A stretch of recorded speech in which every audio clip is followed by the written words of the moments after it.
আসসালামু আলাইকুম ওয়া রাহমাতুল্লাহি ওয়া বারাকাতুহু।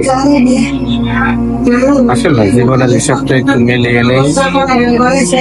দুনিয়াতে তো টাকা পয়সা পিছনে ভাগতে ভাগতে এমন অবস্থা হয়ে গেছে, বা এত টাকা পয়সা কামাই নিয়েছি যে কবরের উপরে ফুলের বাগান করা যায়,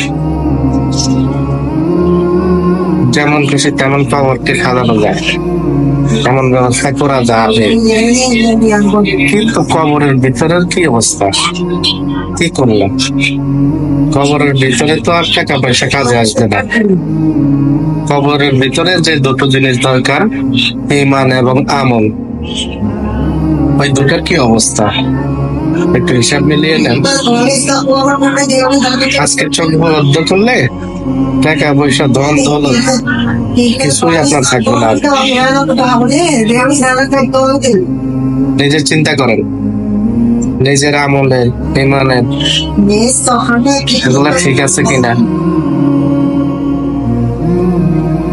কারণ কবরে ইমান এবং আমল যদি থাকে তাহলে কবরের ভিতরে ফুলের বাগান পাওয়া যাবে,